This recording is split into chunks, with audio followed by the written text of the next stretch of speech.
వెన్నుపోట్లు, దొంగ ఏడుపులు, కపట నాటకాలు, పిల్లి మొగ్గలు, ఉత్తర కుమార ప్రగల్భాలు ఇలా చెప్పుకుంటూ పోతే చంద్రబాబు నాయుడికి తెలియని విద్య అంటూ లేదు. వీటికి తోడు ఆయన పెట్టే కుట్రలకు కూత పెట్టే ఎల్లో మీడియా ఉండనే ఉంది. దశాబ్దాలుగా దిగజారుడు రాజకీయాల్లో తిరుగులేని ప్రావీణ్యాన్ని ప్రదర్శిస్తున్న చంద్రబాబు 30 ఏళ్లుగా విజనరీ ముసుగులో తెలుగు ప్రజలను మభ్యపెడుతూనే ఉన్నారు. ఇప్పుడు మరోసారి ఉత్తర కుమార ప్రగల్భాలతో హోరెత్తించారు. అసెంబ్లీకి రండి, అన్నీ చర్చిద్దామంటూ మేకపోతు గాంభీర్యాన్ని ప్రదర్శించారు. నిజంగా ప్రజా సమస్యల మీద చర్చించే సత్తా ఉంటే, తన పాలన మీద చంద్రబాబుకు నమ్మకం ఉంటే జగన్కి ప్రతిపక్ష నేతగా గుర్తింపు ఇవ్వటానికి అభ్యంతరం ఏంటి? జగన్కి భయపడి ప్రతిపక్ష నేతగా గుర్తింపు ఇవ్వకుండా ఉండటం ఎందుకు? మళ్ళీ చర్చకి సిద్ధమా అంటూ ఉత్తర కుమార ప్రగల్భాలు ఎందుకు? దీనిపైనే ఇవాల్టి మ్యాగజైన్ స్టోరీ. వైఎస్ జగన్మోహన్ రెడ్డికి ప్రతిపక్ష నేతగా గుర్తింపిస్తే ఏమవుతుంది? ప్రతిపక్ష నేతగా గుర్తిస్తే అసెంబ్లీలో ప్రజా సమస్యల మీద మాట్లాడేందుకు, నిలదీసేందుకు, చర్చించేందుకు ఖచ్చితంగా సమయం ఇవ్వాల్సి ఉంటుంది. ప్రతిపక్ష నేత గుర్తింపు కోసం వైఎస్ఆర్సీపీ తొలి నుంచి పోరాటం చేస్తోంది. అందుకే నిజంగా ప్రజా సమస్యల మీద అసెంబ్లీలో ఉపయోగకరమైన చర్చలు జరగాలని చంద్రబాబు భావిస్తే, తన పాలన మీద చంద్రబాబుకు నిజంగా నమ్మకం ఉంటే జగన్కి ప్రతిపక్ష నేతగా గుర్తింపు ఇవ్వాలి. కానీ ఆ పని మాత్రం చంద్రబాబు చేయటం లేదు. జగన్కి ప్రతిపక్ష నేతగా గుర్తింపు ఇవ్వాలంటే హడల్, అసెంబ్లీలో చర్చించేందుకు జగన్కి తగిన సమయం ఇవ్వాలంటే వణుకు, అరాచక పాలనను జగన్ ఎండగట్టే తీరు గుర్తొచ్చిన ప్రతిసారి గుండె దడ, సభకు రానివ్వకుండా మళ్ళీ అసెంబ్లీలో తేల్చుకుందామంటూ ఉత్తర కుమార ప్రగల్భాలు.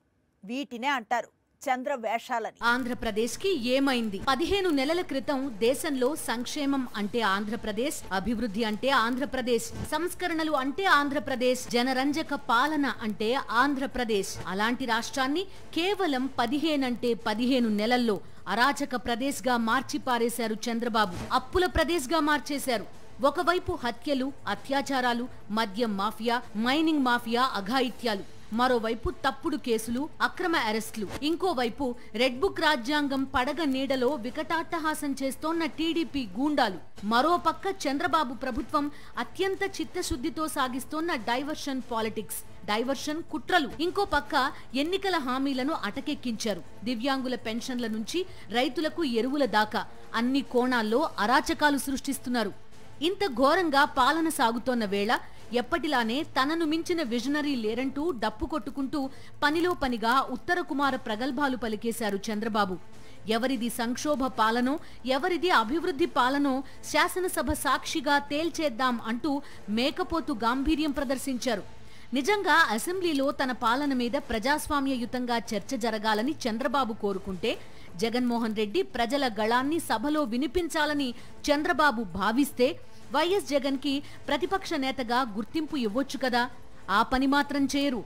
ఎందుకంటే జగన్ ని ప్రతిపక్ష నేతగా గుర్తిస్తే అసెంబ్లీలో సమస్యల మీద చర్చించే వేళ తగినంత సమయం ఖచ్చితంగా ఇవ్వాలి. అదే కనుక జరిగితే తమ పరిస్థితి ఏమవుతుందో చంద్రబాబుకి స్పష్టంగా తెలుసు. అందుకే జగన్ కి ప్రతిపక్ష నేతగా గుర్తింపు ఇవ్వకుండా సవాళ్ల పేరుతో దమ్ము, ధైర్యం ముసుగులో ఉత్తర కుమార ప్రగల్భాలతో హోరెత్తించారు. ప్రతిపక్షంగా గుర్తిస్తే దానికి ప్రతిపక్షంగా గుర్తించినందుకు మాట్లాడడానికి తగిన సమయం ఇవ్వాల్సి ఉంటుంది సభా నియమాలను బట్టి. ఆ సమయం ఉంటే ప్రజల గొంతుకు వినిపించడానికి అవకాశం ఉంటుంది. ఇదే అడిగేది. నువ్వు అది లేకపోతే నువ్వు ఏం చేస్తావంటే నీ మందబలంతో గొంతు వినిపించకుండా చేస్తావు. చేసి చూడు నేను పోటీలో గెలిచానని చెప్పి దెబ్బలు తెచ్చుకుంటావు. మాది మా సుపరిపాలన బ్రహ్మాండం అంటావు. నీకు నిజంగా నీకు దమ్ము ధైర్యం ఉంటే నువ్వేం చేయాలి? ప్రతిపక్ష హోదా ఇవ్వాలి. ఆల్రెడీ కేసు కూడా కోర్టులో వేసాం. ఈ స్పీకర్ ఒక చిన్న అఫిడవిట్ ఇస్తే తగిన సమయం ఇస్తాం, ప్రధాన ప్రతిపక్షానికి ఇవ్వాల్సిన పూర్తి సభలో వ్యవహరించడానికి అవసరమైన తగిన సమయం కానీ దాని ప్రివిలేజ్ కానీ ఇస్తాం అని అంటే అయిపోతుందా? అప్పుడు అక్కడికి వచ్చినప్పుడు మాట్లాడడానికి అవకాశం ఉంటుంది, గొంతు వినిపించడానికి అవకాశం ఉంటుంది. ఆంధ్రప్రదేశ్ భవిష్యత్తును, ప్రజల ఆశలను, ఆకాంక్షలను వెక్కిరిస్తూ అరాచక పాలన సాగిస్తోంది చంద్రబాబు ప్రభుత్వం. కానీ ఏపీ ప్రజలకు ఇదొక్కటే సమస్య కాదు, మరొకటి కూడా ఉంది. అదే ఎల్లో మీడియా. చంద్రబాబు అరాచకాలను ఆహా ఓహో అంటూ పొగిడేస్తూ జగన్మోహన్ రెడ్డి మీద విషం కక్కుతోన్న ఎల్లో మీడియాని చూసి తెలుగు ప్రజలంతా నివ్వెరపోతున్నారు. ఏపీలో సాగుతోన్న ఆటవిక పాలనపై అక్షర యుద్ధం చేసే నిజాయితీ లేని ఎల్లో మీడియా జగన్ మీద మాత్రం నిత్యం అసత్యపు ఆరోపణలతో, అబద్ధపు కథనాలతో, దగుల్బాజీ వార్తలు, రోత థంబ్ నెయిల్స్ తో పెట్టరేగిపోతున్నాయి. ఒక వ్యక్తి కావచ్చు, ఒక సంస్థ కావచ్చు, ఒక వ్యవస్థ కావచ్చు, తమ నిర్ణయాలను, ఆలోచనలను, చర్యలను 10 మంది తప్పుబడుతున్నప్పుడు కనీసం సమీక్ష చేసుకుంటారు, దిద్దుకునే ప్రయత్నం చేస్తారు. కానీ 5.5 కోట్ల మంది ప్రజలు ఎల్లో మీడియా నీచపు రాతలను ఏవగించుకుంటున్నా, అసహ్యించుకుంటోన్నా నిర్లజ్జగా, నిస్సిగ్గుగా చంద్రబాబు ప్రభుత్వ అరాచకాలను కప్పిపుచ్చడానికి విఫల ప్రయత్నాలు చేస్తూనే ఉన్నారు. జగన్ మీద విషం కక్కుతూనే ఉన్నారు. ఇప్పుడు ఇదే వ్యూహాన్ని అసెంబ్లీలో అమలు చేసి మందబలంతో పైచేయి సాధించాలన్న కుట్ర తప్ప చంద్రబాబు సవాల్లో మరేం లేదని వైఎస్ఆర్సీపీ నేతలు స్పష్టం చేస్తున్నారు. నిజంగా తమ పాలన మీద చంద్రబాబుకి అంత నమ్మకం ఉంటే, ప్రజాస్వామ్యయుతంగా అసెంబ్లీని నడపాలన్న చిత్తశుద్ధి ఉంటే జగన్కి ప్రజా సమస్యలపై చర్చించేందుకు సమయం ఇవ్వాలని, అందుకోసం ప్రతిపక్ష నేతగా గుర్తింపు ఇవ్వాలని డిమాండ్ చేస్తున్నారు. జగన్మోహన్ రెడ్డి గారు ఒకరే వచ్చినా ప్రజల గొంతు బలంగానే వినిపించగలరు. అది నీకు దమ్ము ధైర్యం ఉంటే ప్రమాణంగా వచ్చి వినిపిస్తాం. 5 కోట్ల మంది ప్రజల గొంతుకు వినిపిస్తాం. నువ్వు మోసం చేసినావు కదా సూపర్ 6 అని, ఆ మోసాల గురించి ఇళ్ల దగ్గరికి వెళ్తే ఎక్కడ వెంటబడి కొడతారో అని ఇళ్ల దగ్గర కూడా పోలేకపోతున్నారు కదా మీ ఎమ్మెల్యేలు, మీ నాయకులు, నువ్వు. అది వినిపిస్తాం. ఇవన్నీ వినిపించవచ్చు. ఓన్లీ థింగ్ ఇది ఒక్కటి జరిగితే. ఎన్నికల వేళ ప్రజలకు అరచేతిలో వైకుంఠం చూపించడం, గెలిచిన తర్వాత మాట తప్పి మడమ తిప్పి హామీలను తుంగలో తొక్కడం చంద్రబాబుకి ఇవి తొలి నుంచి అలవాటు. 2024లో మాత్రమే కాదు, 2014 ఎన్నికల్లోనూ చంద్రబాబు అదే చేశారు. 600కు పైగా అలవికాని హామీలు ఇచ్చి భ్రమలు కలిగించారు. 2014 ఎన్నికల్లో కేవలం 5 లక్షల ఓట్ల తేడాతో అధికారానికి దూరమైంది వైఎస్ఆర్సీపీ. ఒంటరిగా పోటీ చేసిన 67 అసెంబ్లీ స్థానాల్లో 8 లోక్సభ స్థానాల్లో వైఎస్ఆర్సీపీ విజయం సాధించింది. తొలి రోజు నుంచే ప్రతిపక్ష నేతగా ప్రజల పక్షాన పోరాటం మొదలుపెట్టారు వైఎస్ జగన్. రైతులను, డ్వాక్రా మహిళలను రుణాల మాఫీ పేరుతో చంద్రబాబు చేసిన మోసాన్ని నిరసిస్తూ ప్రజల పక్షాన ఉద్యమించారు. ప్రత్యేక హోదా సాధన కోసం ఉద్యమాల బాట పట్టారు. అలానే అసెంబ్లీలో ప్రజా సమస్యలపై, పాలనలో అరాచకాలపై, అవినీతిపై గళమెత్తి చంద్రబాబు ప్రభుత్వానికి ముచ్చెమటలు పట్టించారు జగన్. అందుకే నాడు జగన్ను బలహీనపరచాలనే కుట్రలో భాగంగా వైఎస్ఆర్సీపీ ఎమ్మెల్యేల కొనుగోళ్లకు చంద్రబాబు తెరతీశారు. ప్రజాస్వామ్యాన్ని వెక్కిరిస్తూ 23 మంది వైఎస్ఆర్సీపీ ఎమ్మెల్యేలను కొన్న చంద్రబాబు వారిలో కొందరిని క్యాబినెట్లోకి కూడా తీసుకున్నారు. దీంతో అసెంబ్లీ సమావేశాలను బహిష్కరించిన వైఎస్ జగన్ ప్రజా సంకల్ప పాదయాత్రకు శ్రీకారం చుట్టారు. అసెంబ్లీలో జగన్మోహన్ రెడ్డికి ప్రజా సమస్యలపై చర్చించేందుకు, నిలదీసేందుకు సమయం ఇస్తే ఏం జరుగుతుందో చంద్రబాబుకి, పచ్చముఠాకి స్పష్టంగా తెలుసు. అందుకే ఇప్పుడు ప్రతిపక్ష నేతగా గుర్తింపు ఇవ్వకుండా సభలో తేల్చుకుందామంటూ ఉత్తర కుమార ప్రగల్భాలు. శాసనసభలో ప్రతిపక్ష నేత ఉండడం ఎంతో అవసరం. ప్రస్తుతం శాసనసభలో వైఎస్ఆర్సీపీది మాత్రమే ఏకైక ప్రతిపక్ష గొంతుక అన్నది కాదనలేని సత్యం. ప్రజా సమస్యలను లేవనెత్తి వాటిపై మాట్లాడే హక్కు జగన్మోహన్ రెడ్డికి ఉంది. అయితే ఈ హక్కును వైఎస్ఆర్సీపీకి వచ్చిన సీట్ల గణాంకాల ఆధారంగా కాలరాయడానికి వీల్లేదు. సంప్రదాయాల పేరుతో చట్ట విరుద్ధంగా వెళ్లడానికి ఎంతమాత్రం వీల్లేదు. అసెంబ్లీలోని మొత్తం సీట్లలో 10% సీట్లను సాధించకపోయినా కూడా పార్టీలు ప్రధాన ప్రతిపక్ష హోదా పొందిన ఉదంతాలు ఎన్నో ఉన్నాయి. అలాగే ఆయా పార్టీల నేతలు ప్రధాన ప్రతిపక్ష నేతగా నియమితులైన సందర్భాలున్నాయి. 1994లో మొత్తం 294 సీట్లలో కాంగ్రెస్ పార్టీ 26 సీట్లే గెలుచుకున్నప్పటికీ ఆ పార్టీ నేత పి జనార్దన్ రెడ్డికి ప్రతిపక్ష హోదా దక్కింది. అలాగే 2015లో ఢిల్లీలో బీజేపీకి 3 సీట్లే వచ్చినప్పటికీ ఆ పార్టీకి ప్రతిపక్ష పార్టీ హోదా ఇచ్చారు. రాజ్యాంగంలో ఎక్కడా కూడా ప్రతిపక్ష హోదా రావాలి అంటే నిర్దిష్టంగా ఇంత శాతం మేర సీట్లు గెలుపొంది ఉండాలని లేదు. అలాగే కనీస సీట్ల ఆధారంగా ప్రతిపక్ష పార్టీ హోదా ఇవ్వడం అన్నది ఉమ్మడి ఆంధ్రప్రదేశ్లో సంప్రదాయంగా లేదు. ఈ అంశాలను పేర్కొంటూ ఇప్పటికే హైకోర్టును ఆశ్రయించారు జగన్మోహన్ రెడ్డి. అసెంబ్లీ సమావేశాలకు తేల్చుకుందాం అంటూ మేకపోతు గాంభీర్యం ప్రదర్శిస్తున్న చంద్రబాబుకి జగన్కి ప్రతిపక్ష నేతగా గుర్తింపు ఇవ్వాలంటే హడలే. అసెంబ్లీలో చర్చించేందుకు జగన్కి తగిన సమయం ఇవ్వాలంటేనే వణుకు. గతంలో తమ అరాచక పాలనను జగన్ ఎండగట్టిన తీరు గుర్తుకొచ్చిన ప్రతిసారి గుండెదడ తప్పని పరిస్థితి. అందుకే ప్రతిపక్ష నేతగా గుర్తింపు ఇవ్వకుండా ఉత్తర కుమార ప్రగల్భాలతో చెలరేగిపోతున్నారు. అటు ఎల్లో మీడియా ఎప్పటిలానే తమ చిల్లర రాతలతో చంద్రబాబు భయానికి ధీరత్వం అనే ముసుగు వేసి శునకానందం పొందుతోంది. సంపద సృష్టించటం నాకు తెలిసినంతగా ఎవ్వరికీ తెలీదు. ప్రతిపక్షంలో ఉన్న ప్రతిసారి చంద్రబాబు ఊదరగొట్టే మాట ఇది. అధికారంలోకి వచ్చిన తర్వాత మాత్రం సీన్ మారిపోతుంది. చంద్రబాబు డిక్షనరీలో సంపద సృష్టించడం అంటే అప్పులు చేయటమే అన్న ప్రత్యేక అర్థం. సొంత సంపద పెంచుకోవటం అనే రహస్యార్థం ఉన్నాయని రాజకీయ వర్గాల్లో చర్చ సాగుతుంది. అప్పులు చేయటం మాత్రమే కాదు, అలా చేసిన అప్పులను ఎక్కడ, ఎలా, ఎప్పుడు ఖర్చు చేశారో ఎవ్వరికీ అంతు పట్టకుండా చేయటం కూడా చంద్రబాబుకు మాత్రమే తెలిసిన విద్య. ఆంధ్రప్రదేశ్ని అరాచక ప్రదేశ్గా, అప్పుల ప్రదేశ్గా ఎన్ని రకాలుగా భ్రష్టు పట్టిస్తున్నారో బయటపెడుతూ ప్రజాక్షేత్రంలో ఎన్నోసార్లు నిలదీశారు జగన్మోహన్ రెడ్డి. వాటికి బదులు పెట్టే దమ్ము, ధైర్యం లేదు. కానీ అసెంబ్లీకి రావాలంటూ ఎగస్ట్రాలు మాత్రం చాలానే ఉన్నాయి. జగన్ని, జనాన్ని వేరు చేయడం అసాధ్యమన్న సంగతి చంద్రబాబుకు బాగా తెలుసు.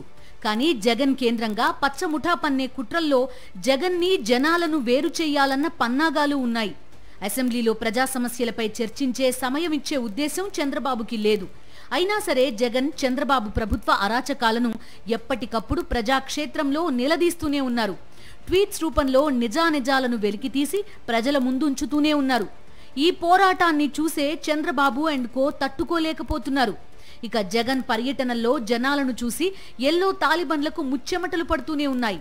జగన్ కి జేజేలు పలుకుతోన్న జనాన్ని, ప్రజాక్షేత్రానికి అండగా నిలుస్తున్న జగన్ని చూసి పాలకులు జీర్ణించుకోలేకపోతున్నారు.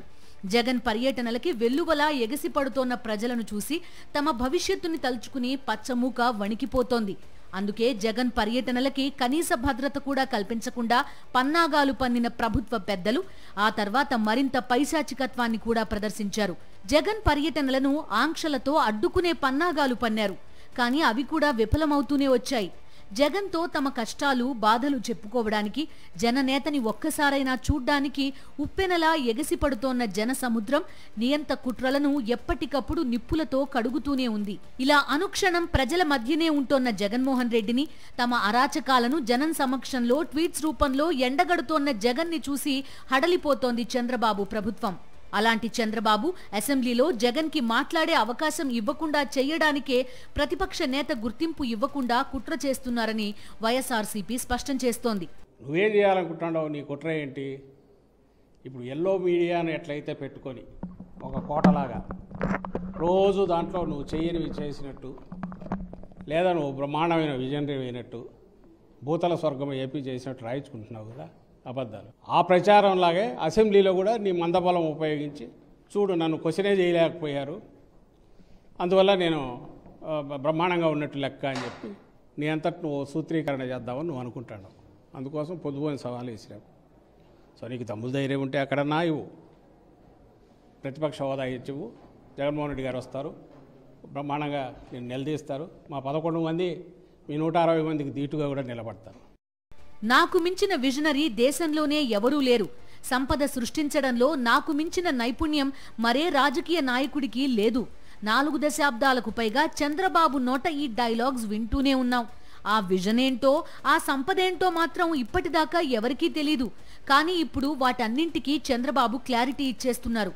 ఎన్నికల ఫలితాలు వెలువడిన నాటి నుంచి ఏపీలో విధ్వంస పాలనకి, హింస రచన, ధ్వంసరచనకి తెరతీసిన చంద్రబాబు అండ్ కో అధికారం చేపట్టగానే ఆంధ్రప్రదేశ్ని అరాచక ప్రదేశ్గా మార్చేస్తూ ఆటవిక పాలన ప్రారంభించారు. మరోవైపు ఆంధ్రప్రదేశ్ని అప్పుల ప్రదేశ్గా మార్చేయాలని కూటమి సర్కార్ కంకణం కట్టుకుంది. కేవలం 15 నెలల వ్యవధిలో ఏపీ ప్రభుత్వం చేసిన అప్పు ఎంతో తెలుసా? 2,20,000 కోట్ల రూపాయలు. మీరు విన్నది నిజమే. ఆంధ్రప్రదేశ్లో సంక్షేమం లేదు, అభివృద్ధి లేదు, ఎన్నికల వేళ ఇచ్చిన హామీల అమలు లేదు, జగన్ ప్రభుత్వంలో ప్రారంభించిన పథకాల కొనసాగింపు లేదు. కానీ అరాచకం, అప్పులు మాత్రం నాన్ స్టాప్ గా కొనసాగుతున్నాయి. దిగజారిపోతోన్న ఏపీ ఆర్థిక పరిస్థితి మీద జగన్మోహన్ రెడ్డి అనేకసార్లు గణాంకాలతో సహా వివరిస్తూ తీవ్ర ఆందోళన వ్యక్తం చేశారు. రాష్ట్ర ప్రభుత్వ ఆదాయ వనరులు తగ్గిపోవడంపై కాగ్ ఆందోళన వ్యక్తం చేసిన తీరుని ప్రజల ముందుంచింది జగన్మోహన్ రెడ్డే. అలానే అరాచక పాలన మీద, అధ్వాన్నంగా మారిన శాంతి భద్రతల మీద, రైతుల సమస్యల మీద, ఎన్నికల హామీలను తుంగలో తొక్కిన దుర్మార్గం మీద. ఒకటేమిటి, గత 15 నెలలుగా చంద్రబాబు ప్రభుత్వ ఆటవిక పాలనపై జగన్ ధ్వజమెత్తుతూనే ఉన్నారు. పాలకుల దుర్మార్గాలను వెలికితీసి నిలదీస్తూనే ఉన్నారు. జగన్ సంధిస్తున్న ప్రశ్నలకు సమాధానం చెప్పే ధైర్యం, నిజాయితీ చంద్రబాబుకి లేదు. జగన్ నిలదీస్తున్న సమస్యలను పరిష్కరిస్తూ పాలనని గాడిలో పెట్టే ప్రయత్నం చేయాలన్న ఉద్దేశమైతే అసలు కూటమి పాలకులకు లేనేలేదు. జగన్ మీద విషం కక్కడం, ప్రజలను మభ్యపెట్టేందుకు డైవర్షన్ పాలిటిక్స్ చేయడం, కుట్రలు కుతంత్రాల్లో మునిగి తేలడం. ఇదే రాజకీయం, ఇదే పాలన అని భావించే చంద్రబాబు అండ్ కోకి అసెంబ్లీలో జగన్ ప్రజా సమస్యలపై గళమెత్తితే తమ పరిస్థితి ఎంత దారుణంగా మారుతుందో తెలుసు. అందుకే ప్రతిపక్ష నేతగా గుర్తింపు ఇవ్వకుండా తమ పన్నాగాన్ని కొనసాగిస్తున్నారు. చర్చిద్దాం, తేల్చుకుందాం. అబ్బో, ఉత్తర కుమార ప్రగల్భాలతో చంద్రబాబు అల్లాడించేశారు. మరి జగన్కి ప్రతిపక్ష నేతగా గుర్తింపిచ్చి ప్రజా సమస్యల మీద అసెంబ్లీలో మాట్లాడటానికి తగిన సమయం ఇచ్చేస్తే సరిపోతుంది కదా. ఆ పని మాత్రం చేయరు. ఎందుకంటే జగన్ ప్రజల పక్షాన గళమెత్తితే ఎలా ఉంటుందో పచ్చముఠాకి బాగా అనుభవం. అందుకే ఆ పని మాత్రం చేయరు. పైగా అన్నింటి మీద చర్చిద్దామంటూ దిక్కుమాలిన సెటైర్ ఒకటి. నిజమే, చర్చించాలి కదా చంద్రబాబు గారు, చర్చించాలి. దావోస్లో మీ తండ్రి కొడుకులను చూసి ప్రపంచ స్థాయి పారిశ్రామికవేత్తలు పారిపోవటం దగ్గర నుంచి సింగపూర్లో పోయిన సిగ్గు దాకా అన్నింటి గురించి చర్చించాల్సిందే. ఆ 7 కొండలవాడి లడ్డూ మీదే కుట్రలు చేసిన దగుల్బాజీతనం దగ్గర నుంచి 2,20,000 కోట్ల రూపాయలు దాటేసిన అప్పుల దాకా చాలా చాలా చర్చించాల్సిందే. మరి జగన్మోహన్ రెడ్డికి ప్రతిపక్ష నేతగా గుర్తింపిచ్చేస్తే సరిపోతుంది కదా. ఎందుకంత భయం? జగన్మోహన్ రెడ్డికి అసెంబ్లీలో ప్రజా సమస్యల మీద చర్చించేందుకు తగిన సమయం ఇవ్వకుండా చంద్రబాబు చేస్తోన్న కుట్రలు తెలుగు ప్రజలందరికీ తెలిసిందే. మళ్లీ అసెంబ్లీలో చర్చిద్దాం, తేల్చుకుందాం అంటూ ఉత్తర కుమార ప్రగల్భాలు. అక్కడితో ఆగకుండా జగన్పై జరిగిన హత్యాయత్నాలపై దిక్కుమాలిన సెటైర్లు వేశారు చంద్రబాబు. వాటి మీద కూడా చర్చ చేద్దామన్నారు. నిజమే, అసలు చర్చ అంటూ మొదలు పెడితే అసెంబ్లీ వేదికగా చర్చించాల్సిన అంశాలు చాలానే ఉన్నాయి. చంద్రబాబు, మిమ్మల్ని చూసి, మీ కుమారుడు లోకేష్ ని చూసి పారిశ్రామికవేత్తలు ఎందుకు పారిపోతున్నారో, ఏపీకి ఎందుకు పెట్టుబడులు రావడం లేదో కూడా అసెంబ్లీలో చర్చించాలని ప్రజలు కోరుతున్నారు. మీరు సిద్ధమేనా చంద్రబాబు? ప్రపంచ ఆర్థిక వేదిక శిఖరాగ్ర సదస్సు దావోస్లో ఆంధ్రప్రదేశ్లో పెట్టుబడి పెట్టడానికి ఒక్క పారిశ్రామికవేత్త కూడా ఆసక్తి ప్రదర్శించలేదు. దావోస్ సదస్సులో బిలియన్ల డాలర్ల ఒప్పందాలు జరిగాయి, లక్షల కోట్ల రూపాయల ఎంఓయూలు జరిగాయి. కానీ ఏపీలో పెట్టుబడి పెట్టడానికి ఒక్కటంటే ఒక్క సంస్థ కూడా ముందుకు రాలేదు.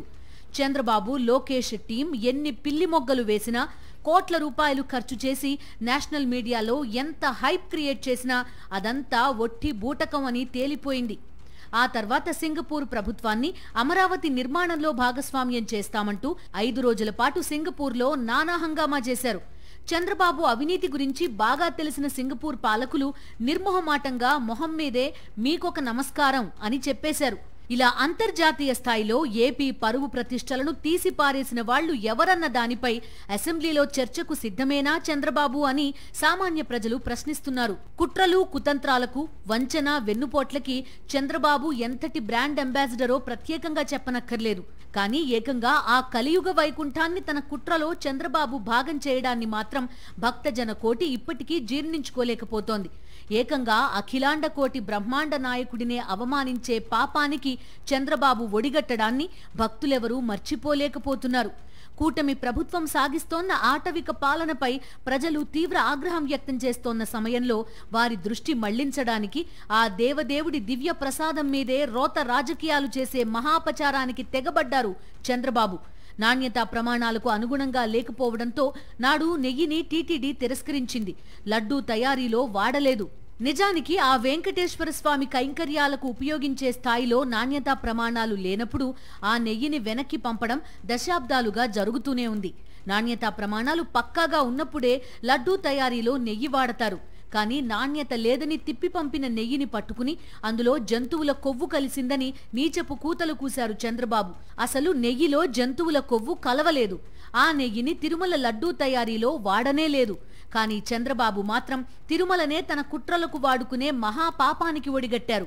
ఆ కుట్రల మీద, కుతంత్రాల మీద కూడా అసెంబ్లీలో చర్చకి సిద్ధమేనా చంద్రబాబు అని 7 కొండలవాడి భక్తులు ప్రశ్నిస్తున్నారు. విజయవాడని వారం రోజుల పాటు వరదల పాలు చేయడం వెనుక ఉన్న నిర్లక్ష్యం మీద, వరదల్లో చిక్కుకున్న లక్షల మందిని గాలి కొదిలేసి పబ్లిసిటీ స్టంట్స్ తో కాలక్షేపం చేసిన తమరి ప్రచార పైత్యం మీద, ఏపీలో సాగుతోన్న రెడ్ బుక్ రాజ్యాంగం మీద, తప్పుడు కేసులు, అక్రమ అరెస్టులతో భావ ప్రకటన స్వేచ్ఛ మీద కత్తి కట్టిన రాక్షసత్వం మీద, ఎన్నికల హామీలను అటకెక్కించి ప్రజలను అపహాస్యం చేస్తోన్న వైఖరి మీద, వైద్య విద్యారంగాల్లో సంస్కరణలను నిర్వీర్యం చేస్తోన్న పైశాచికత్వం మీద, సంక్షేమాన్ని అభివృద్ధిని గాలి కొదిలేసిన వైనం మీద 15 నెలల్లో 2,20,000 కోట్ల రూపాయలు అప్పులు చేసిన విజనరీ మీద అబ్బో ఇలా చెప్పుకుంటూ పోతే అసెంబ్లీలో చర్చించి తీరాల్సిందే అని ప్రజలు పట్టుబడుతోన్న అంశాలు చాలానే ఉన్నాయి. చంద్రబాబు గారు, మీరు ఎలాగూ జగన్ కు సవాల్ విసురుతున్నారు కదా, శాసనసభలో తేల్చుకుందామని. మరి ఆ ప్రతిపక్ష నేత గుర్తింపేదో ఇచ్చేస్తే అన్ని సమస్యలపై మాట్లాడడానికి జగన్ కి సమయం లభిస్తుంది. ఏమంటారు చంద్రబాబు, మీరు రెడీయేనా? ఇది వాల్టి మ్యాగజైన్ స్టోరీ. మరో ఇంట్రెస్టింగ్ టాపిక్ తో మళ్ళీ కలుద్దాం. అంతవరకు స్టే ట్యూన్ టు సాక్షి.